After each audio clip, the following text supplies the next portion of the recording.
Hi, it's Jeff Kitchen back with Story Bin Writer's Room Improv. We have two great guests today, Heather Hale and Adrienne Veronese. They're both accomplished writers and a bunch of other things. And let's have you guys introduce yourself and then we'll jump into the story. Heather, you want to start? Yeah, I'm Heather Hale. I'm a writer, director, producer, getting my MFA in directing. I've written a couple of books, story selling and how to work the film and TV markets. And I love storytellers and love storytelling and playing and improving. And I'm very happy to be here. Thank you, Jeff. Great. Adrienne? Hi, I'm a poet, essayist, novelist. I'm the author of the supernatural thriller podcast House of Phantods, which has just won 2 film awards for Best Film Festival Awards for Best Podcast. You can find my poetry blog on my website at aeveronese.com. And I've got 4 books you can find on Amazon, including the sci-fi comedy The Good, the Bad, and The Secret Squirrel. Okay, so we're going to spin and find an idea to play with. Let's pick a story. Yeah.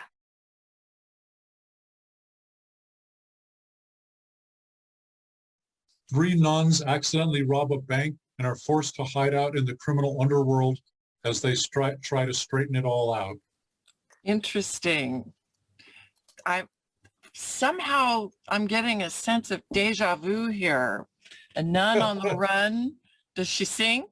The nuns can do anything you want. Nun on the run. They accidentally rob a bank. They're accidentally robbing a bank. Yeah. And they're forced to hide out in the criminal underworld. Comedy is my meat and potatoes, Heather. I'm with you. Like, I think we could keep going, but there's enough elements here for us to play with. And I also think, accidentally, comedy is always about the lie or, the inadvertent thing. So I think that's rich. And nuns have such preconceptions of what we think they are. Right. So. And comedy also trades on contrast, too. So you have these nuns who are now on the run in the criminal underworld. There's a lot of contrast there, too. Yeah, and that sounds fun. But we can spin again and come back to this if this is something you guys want to keep. But it's in the chat, so it's a potential keeper at this point. Okay. Okay. Let's do at least one more and keep this one in the chat. Let's pick a story.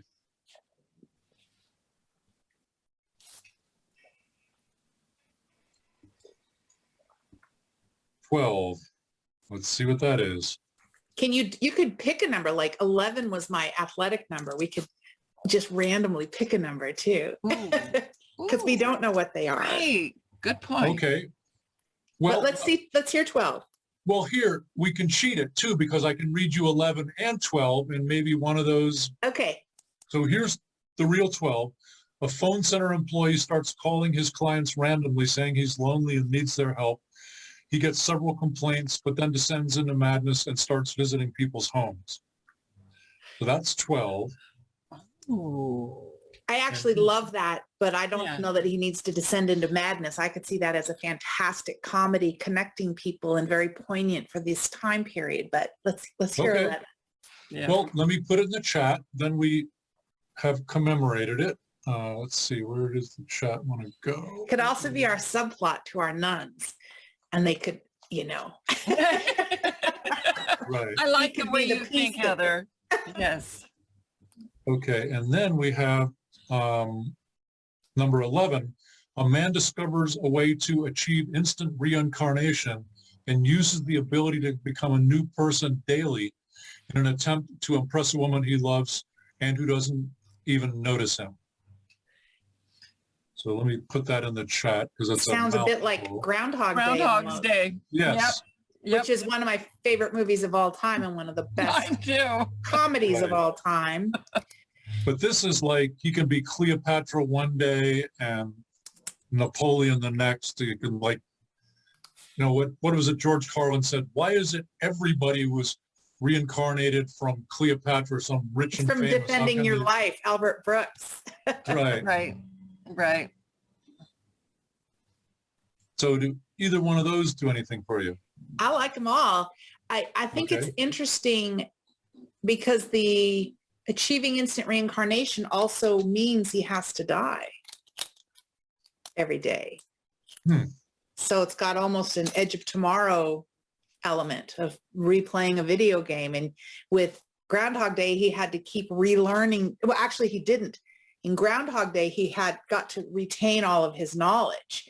And Edge of Tomorrow, Right. he got to retain all of his knowledge. So in none of them are they doing the real Buddhist beginner mind where they start Right. fresh, you know? Right. What do you think, Adrienne? I'm game for anything. And we can spin again. I think we got, go ahead. Yeah, I was going to say, let's go one more time, but Easy. Let's do it. Go ahead one more Nothing to time. it.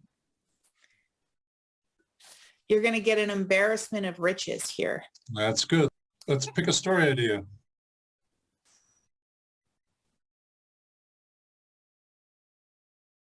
so close to 43. 42. Is that your favorite number? No, it's the answer to everything. We just don't know the question. Absolutely. We should do just don't know. 42 and 43 just to honor that. Yeah. Is that Okay. Hitchhiker's Guide to the Galaxy? It is the answer to everything. The answer to The Right. meaning of life, right? Okay, so when a boy steals an African gray parrot, he discovers that it knows the account numbers and safe combinations to a mob accountant. I like that. Yeah. That could be, okay, here's a thought. The nuns, the parrot flies away and the nuns get the parrot. And that's how they get the underbelly, you know, they accidentally rob, maybe the bank is the mob boss. Or the bank comes into it when they're on their way to a costume benefit dressed as pirates with the parrot on one of their shoulders. And they walk into a bank to make a deposit and are mistaken as robbing the bank. And the parrot starts telling everyone that this is a holdup and rattling off account numbers. I also, I don't know if you ever saw 3,000 Miles to Graceland where the bad guys were cross-dressed or dressed as Elvis. Right. So these women could be either dressed as pirates or they could be dressed as nuns, but end up at like a nun convention where everybody is nuns and they're chasing them. You know, you got to think of the big set piece. Are we agreed we're doing a comedy? Oh, sure. Yes. Okay. And it could be a dark comedy, black comedy, whatever, but we're doing a comedy. Okay. So, well, what jumps out at you, Jeff? Because you're playing. Yeah. Well, I like the colliding the nuns with the parrot. Okay. Whether the parrot could enter at any point, it could enter their world when they're on the run, hiding out in the criminal underworld, so that it becomes an integral part of their team and helps them deal and gives them options for what do you call it? Solving where they're stuck and how to get out of it. And Or it could be the inciting incident that launches our story, or it could be our twist at the end, like something that's been set up as pipe laid early on that's obvious and satisfying and fulfilling, and they're all along. I think that's a great little device. So we've got 3 nuns who accidentally rob a bank and are forced to hide out in the criminal underworld as they try to straighten it all out. And of course, 42, which is the answer we had to go with. When a boy steals an African gray parrot, he discovers that it knows the account numbers and safe combinations of a mob accountant. Okay, I love that. These are 2 good collided ideas. And I think we can't forget, in honor of our log lines, that he's an African gray parrot. So it could be animated and he could have a fantastic accent. And then how do they get into the criminal underworld? And then how do they hide out in the criminal underworld? And that Right. would tie in well with the boy Yeah. who has now got the account numbers of a mob accountant. Right. So we have two, well, let's say four main characters, but two driving kind of dual protagonist roles. We got the three nuns and we got the boy. We got to decide how old our boy is. I have a couple of ideas.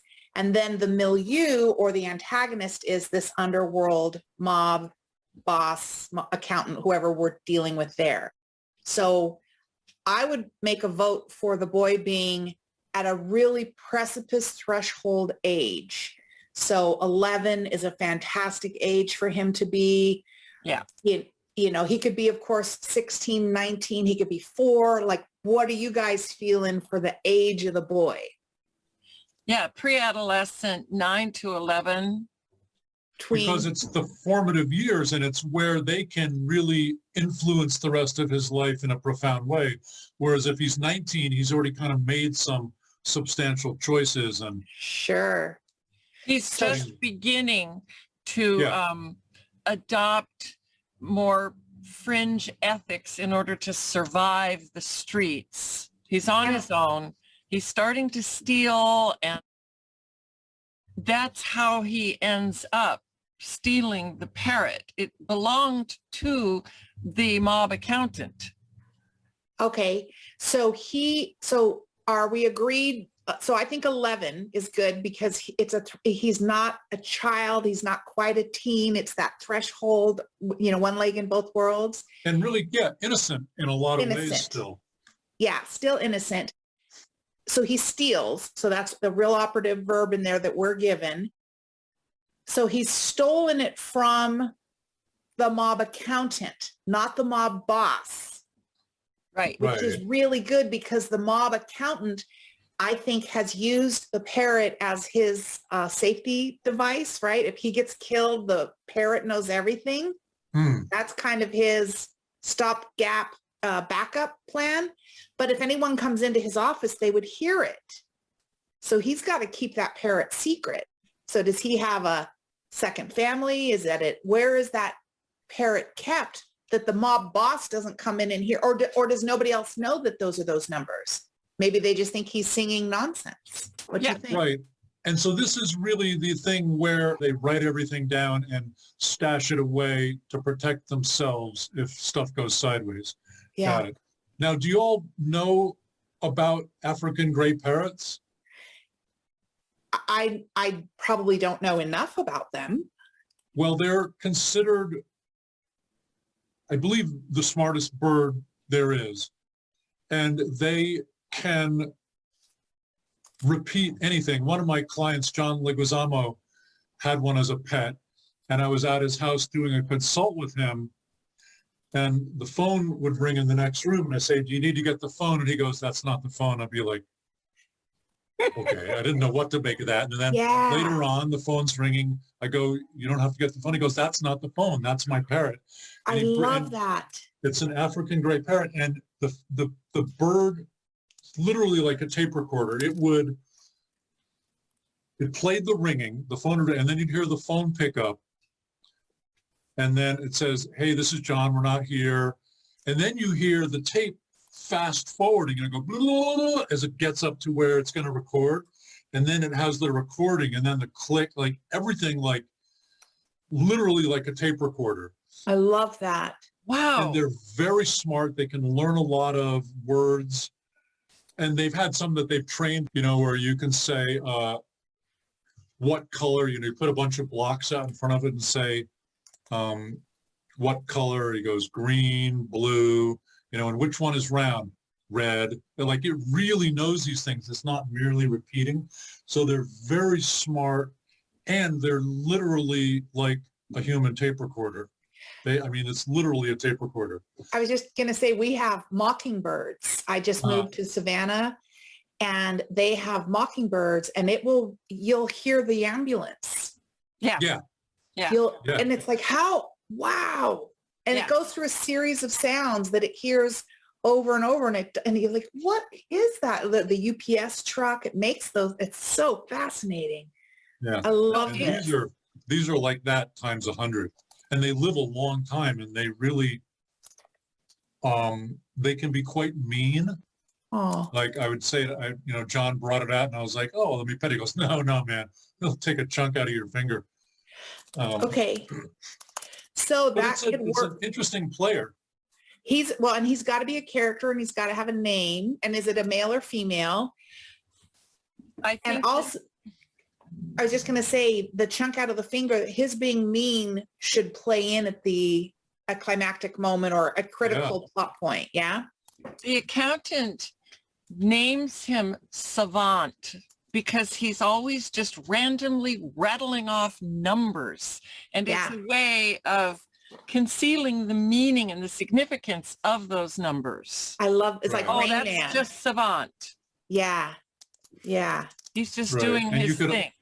He might have a little routine that he does where you can hear the accountant entering numbers in his old adding machine, like 10 22, key. brrr, and you hear the Yeah. you hear Right. the machine and the Right. dance the paper and, Right. and you're like, God, what a boring bunch of stuff. But hidden in that is all these coded So numbers. our or something. accountant, I think, should be a Luddite where it's 10 key. Everything is handwritten in old ledgers. So he should be ancient, right? He's like 70, 80 years old, and he's got all the secrets. Do we like that? Yeah. In analog. He's all analog. Yeah, he doesn't do technology. So we can have the 11-year-old be Mr. Tech and the 70, 80-year-old, let's make him 75. He's 75 and everything is manual. And he's got 2 sets of books, right? He's got the books for the IRS and he's got maybe he has 3 sets. Maybe is he skimming off the top? Why not? I mean, wouldn't you if you Yeah. a mob accountant? The one Plus- downfall is he's got the safe combinations. And Yeah, but he's smart those enough. make a noise. Those make a sound. Yeah, And he can mimic those sounds. I Not love just that. the numbers of the combinations, which means nothing. But to someone who has done safe cracking, they would recognize those clicks. Or a tech savvy kid. There's a way with apps where you can hear do, do, do, do, and get the code off of or you can play the Phone freaking. song and it tells you what the song is. So maybe we can make up the app that tells you what the numbers to the safe are. And he's figured that out. Yeah? Yeah. Okay. App to decipher the sound. I love that. Cool. All right. So let's And- talk about our 3 nuns. Right. And the other thing that I'm thinking is that this accountant is impossible to surveil because he has no footprint in the digital realm. He Love has it. no cell phone, no internet. He doesn't want them. He doesn't trust them. He knows No it's a way for smart the house, FBI to anything. spy on you. Plus, he's just Yeah. old school anyway. Yeah. I And love that. also, if he's skimming, then that could make him either less moral or more moral.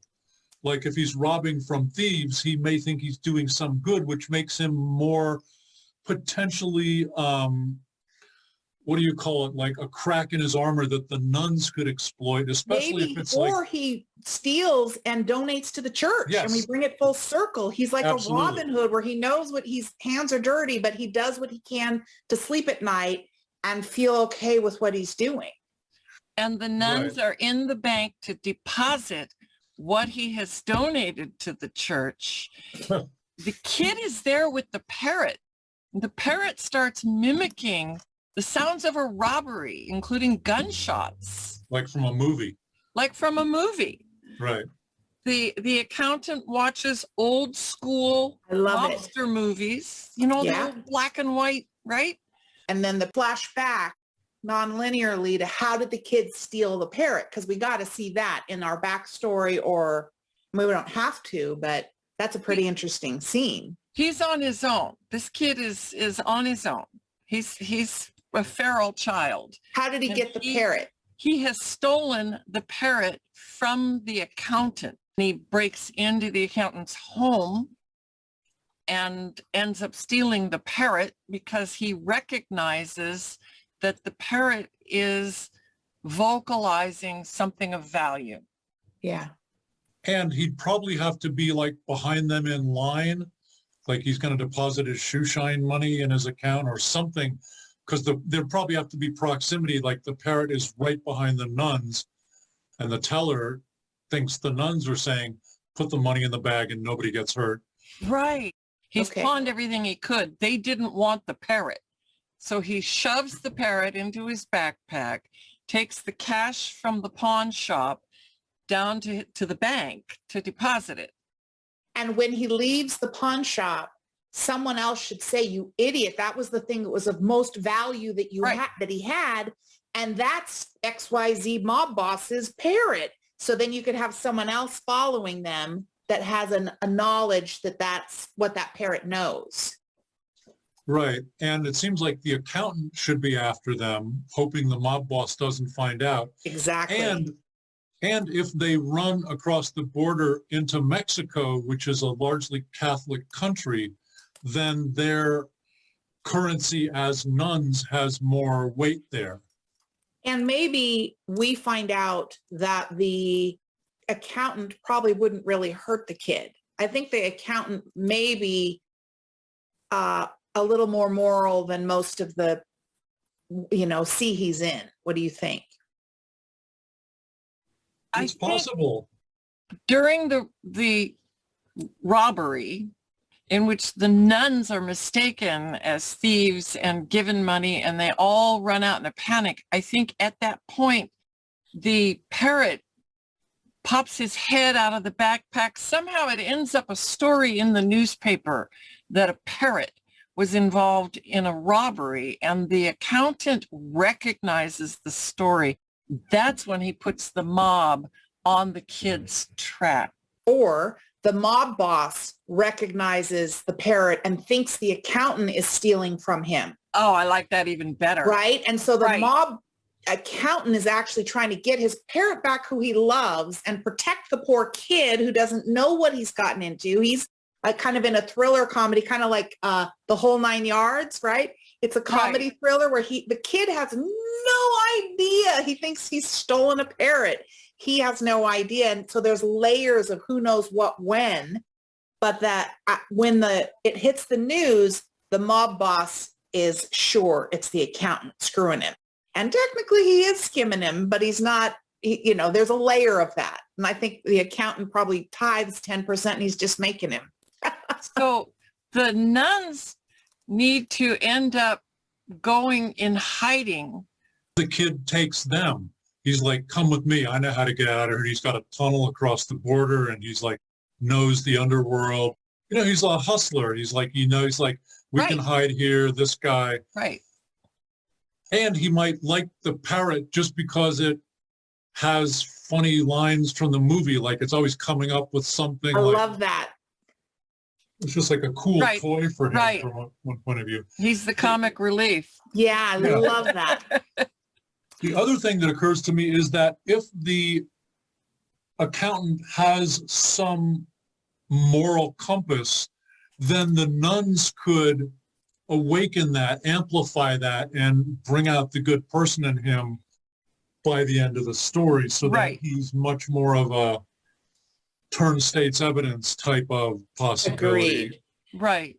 And he could even, I don't want this to be too cliche, but he could even, he's nearing the end of his life. Maybe he wants to set the record straight and turn state's evidence and reveal some stuff. But we need to give our nuns some love. We got 3, cardboard nuns right now. Absolutely. And the one note I was just writing down is that perhaps one of them is having a kind of a crisis of faith or a moral ambiguity. So they're wrestling with certain things. Love it. Crisis of faith for one. And I think they should be, of course you want to be a rainbow cast and you want to be as diverse ethnically as you can, but we have an 11-year-old and a 75-year-old. So we maybe want to hit our 20, 40, stay in that range. So we're hitting our 4-quadrant audience, make sure we're hitting that. Right. And maybe one of them should have been the mother superior, but got nixed in a political thing. So she could be older and supposedly wiser. Right. And maybe she's what. the one having the crisis of faith. Yeah, absolutely. Yeah. And maybe one of them, was like a lacrosse star before she took the vows, and she's like, can climb a building, or, give or a parkour. She's a parkour artist. Yeah. Maybe maybe one of them is the mom of the kid, because she gave up the kid and at the convent. I was thinking that exact thing. She sees in the boy.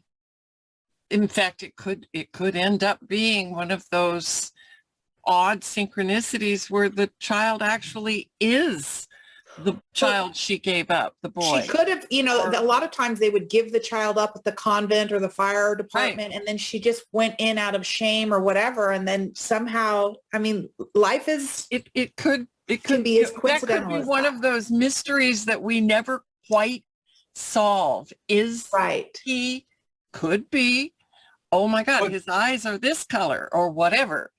And the other thing that you have is that the deep need for motherhood in one of these nuns might really be, so that even if it's not biological child, although there is a really interesting thing that I've been thinking about, and that is that my daughter, I have twin daughters, and one of them resembles me a lot. And what we discovered is that the facial recognition on my phone sees her and lets her in. Oh, I love that. So when that can happen with the nun and the boy. Yeah. I love that. Oh, I like that. Ooh, goosebumps, Jeff. Love it. Yeah. Yeah. And also it's not let me say one last thing. Okay. Because it completes the circle of the seeming too convenient coincidence that if she gave the kid up at like the church, then it would not be unheard of or unnatural at all for the kid to be raised in the foster orphan home of the church. So they're kind of in the same orbit. So of course they would run into each other. Or she knew it was his, and that's why she's there, to raise him. Do you know what I mean? To be close to him. She's never, a lot of unplanned pregnancies, a woman will let her sister raise the child, and she's the aunt, but they're really in the child's life the whole time. So maybe it's not a surprise to mom. Mom has known all along, but mom, for whatever reason, which we can make up in her backstory, because when you think of not just the pining for motherhood, but if he's an orphan or whatever, he's pining for maternal love too. So you have that dynamic going, which I think is quite beautiful.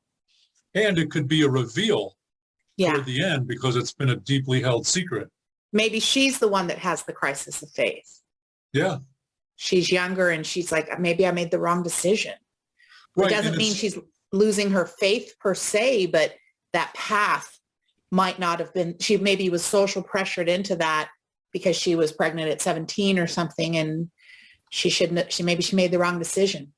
And if she meets a man in the process of this escapade, maybe she realizes very strongly that she needs to be a mom with a dad for this kid and make a family, because that's where she's really going to make this kid solid rather than lose him.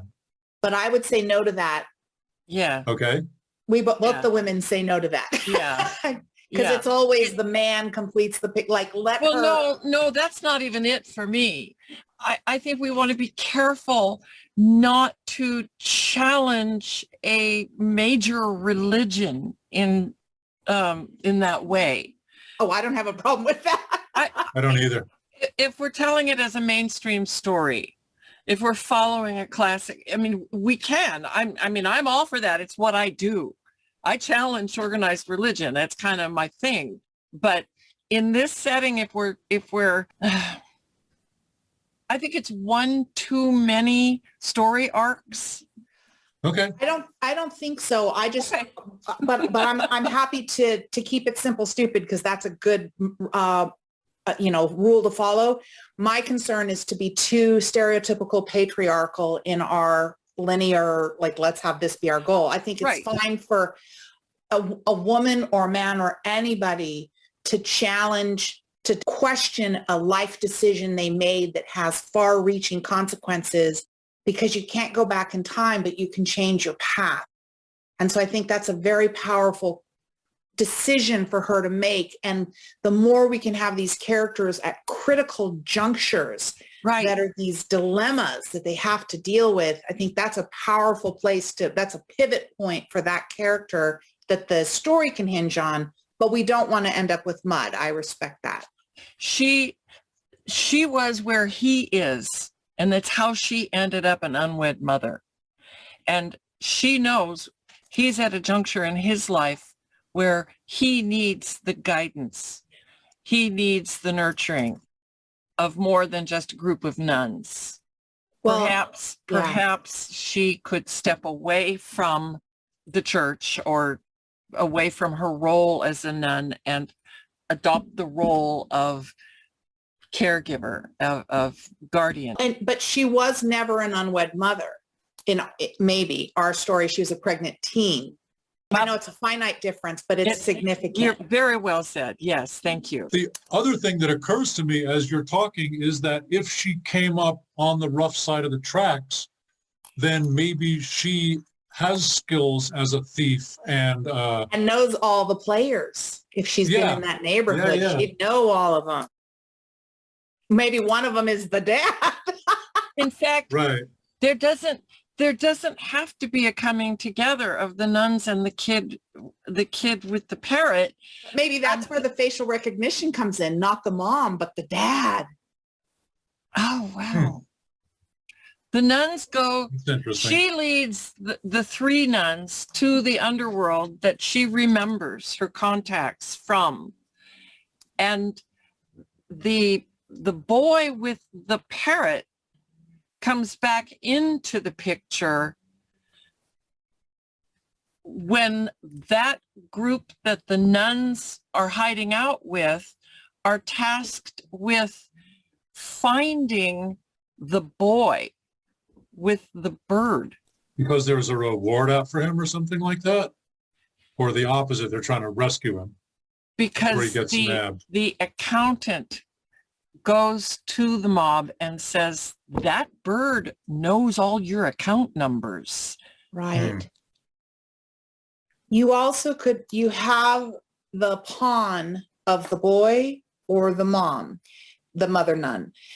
And you could have one of them kidnapped or held at ransom because someone knows that's her daughter or that's the mother. Like they could be, if the dad is in that underworld, which is a nice way of tying it all together, or the accountant knows that's his son, or, maybe the accountant's been looking after the kid. Maybe that's why he's donating the money is to take care of this kid, which is actually the mob boss's kid, and he's making him take care of him. You know what I mean? Because he forced the mom into the convent.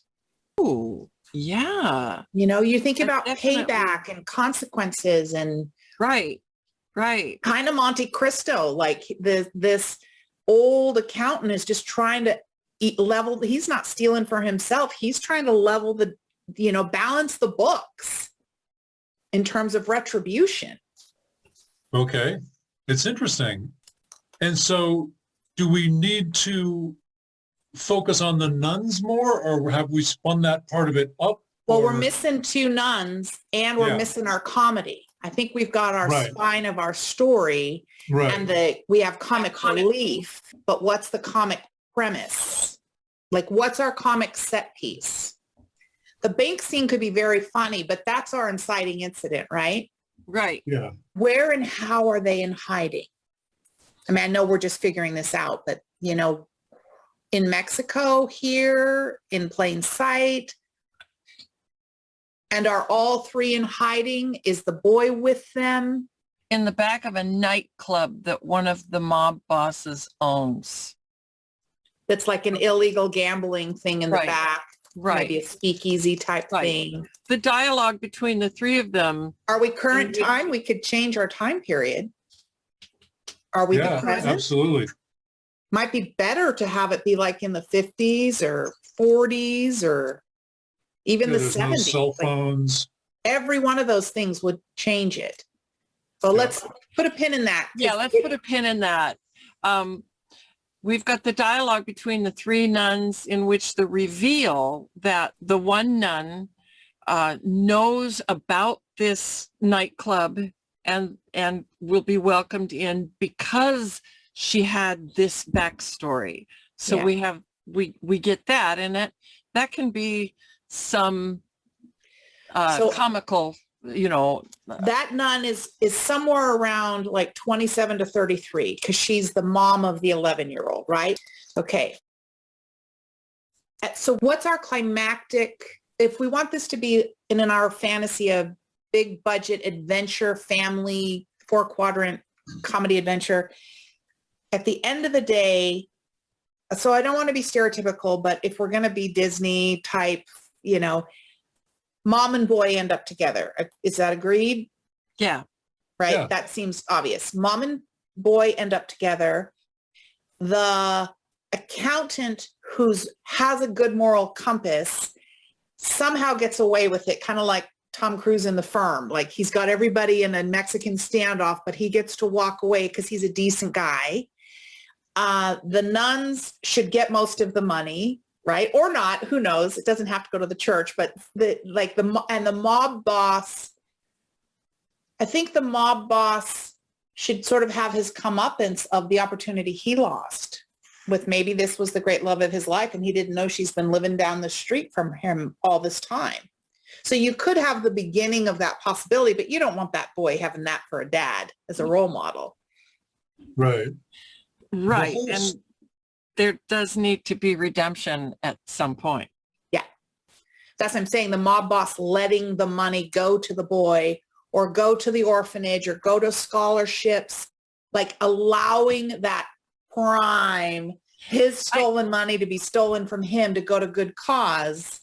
I do think that the accountant still having helped facilitate the mob with their financial dealings does bear some responsibility and need to repay to society for that. And that could be with an alliance he forms with perhaps the oldest of the three nuns and commits to some kind of volunteer work. At a bird rehabilitation facility. Right. Like right. It's not awful, but he's Right. cleaning bird shit. Right. Or a soup kitchen where the bird perches at the end of the table and rattles off the recipes that went into the food being served. Or, Also the possibility that the accountant steals the money from the mob boss and donates it in the mob boss's name to this thing. Yeah. The charity, the church, the orphanage, the and new maybe orphanage. pays his taxes. Maybe he pays his back taxes so that he's going to go to jail, but it's actually, he's made whole and he doesn't really appreciate it. But the mob boss is kind of given a reboot as well. Oh, wow. Oh, wow. That's interesting. That's a very interesting take on it. And that also weaves in the inherent possibility in the material that these nuns are able to give someone a transfiguration, like a genuine emotional change, maybe almost to the extent of like Scrooge at the end of A Christmas Carol. Mm-hmm. Maybe that's too much, but no, I love that. And I think they have to go through the ringer with their own doubts about the value of their religion in the real world and their own moral crisis and their own getting in touch with their true moral compass rather than what they've been told they believe. By questioning how this boy could have ended up a street thief if he was turned over to Catholic Charities in infancy. Right. How did the system How did he fall fail through the him? cracks? Yeah. Right. And we're also with all their self-righteous holy piety, how did you blow this so bad? The other thing too, with the mob accountant at the end, you know, Walt Disney's favorite song in the whole wide world was that Tuppence, Tuppence, the pigeon song with the Mary Right. Poppins. Feed So the you birds. could do something where maybe he's a total snob about like full breed birds and all that. And then he ends up working with pigeons only. So he could be not only a Luddite, but really sophisticated in his tastes and ends up literally with pigeons with shit in the street, which isn't so terrible, but it is for him. What if he uses carrier pigeons as a way to communicate things? Love So he's that. got them on his roof already. Birdman. Yeah. We were talking about how he's analog and he doesn't have anything in the digital universe. Well, sending messages by carrier pigeons is even older school than that. Yeah. I love that. The thing in terms of a set piece, that it seems like this is a fish out of water story, so that's going to play into the sort of nucleus of the spine of the story, that they're, you know, hiding out in a criminal underworld while they're being hunted. They're really wildly fish out of water, and they're being changed by the world around them, and they're changing the world around them. So are the three nuns cross-dressing to very secular, worldly wardrobe to fit in, as opposed to seeing them in their black habits the whole time? What's our theme? Because that will ground us. Well, it seems as though it's about like finding one's own strength and creating real redemption with that. You know, like personal empowerment and Or writing the moral path. insight. All of them have tweaked the path, right? A path that was taken, and some of them are doing U-turns and coming back. Others are looking, you know what I mean? We're trying to give them opportunities to make critical choices and not necessarily undo what's been done, but pick up the pieces of these decisions that they've made for the failure of the system, giving up a child, all of those things, right. not being there for the kid. And even being, when the older one should really have been the mother superior, but was nixed on political, she really should be the mother superior. She's the one that has the goods. Yeah. So she could end up and come back into it with a whole new set of insights as well. Yeah, have that crisis of faith that totally re-emboldens and re-empowers and reinvigorates her faith. Right.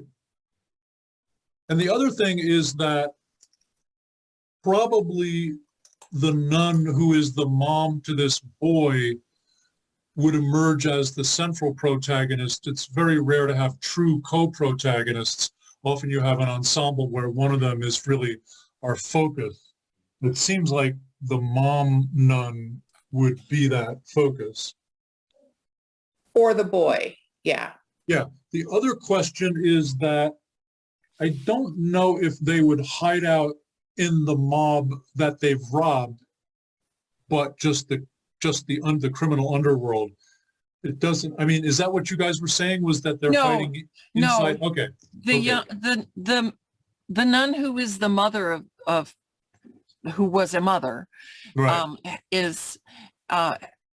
had run with the criminal underworld prior to becoming a nun, and remembers the locations, the names and people, knows of a place where they can go hide, and it's this nightclub. It's only coincidentally connected to the mob accountant and therefore the boy. Right. Well, it could be Maybe in a way- logistically or geographically connected. Right. Yeah. And maybe in a way that they don't suspect at first. They may realize, oh crap, we picked the worst place to hide. He's the hidden owner. And Right. He comes every Their Thursday. cocktail waitresses suddenly Yeah. serving booze Right. above the mob accountant's office.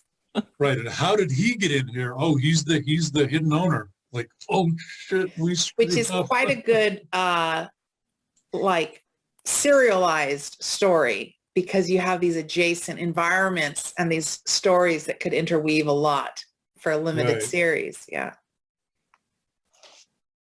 Well, I think we got it off to a great start. So Yes. do you give your students this now to run with, or is it just to see the process?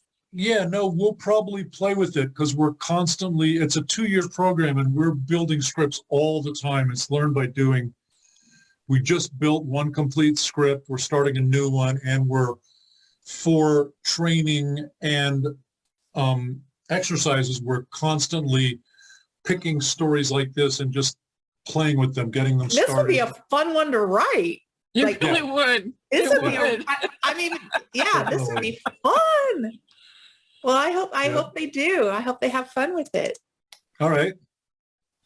Well, thank you guys. It was really fun. And this is the Sure. exact kind of thing I'm trying to do with this podcast is, and it's really just seeing talented writers tackle a brand new story, and how do you get a grip on it, and how do you tunnel into it, and how do you find the inherent fun and drama in it and all that. So this was a great example. Thank you I very think much. this is what we would all do all day, every day if we Every could day. win the Right. lottery, right? This Absolutely. is exactly Yeah. how we play. Yeah. Yep. Well, thank you for inviting Absolutely. us to play. Thank Of you, course. Jeff. Pleasure Heather, Great. meeting Thank you. Thank you. Bye-bye.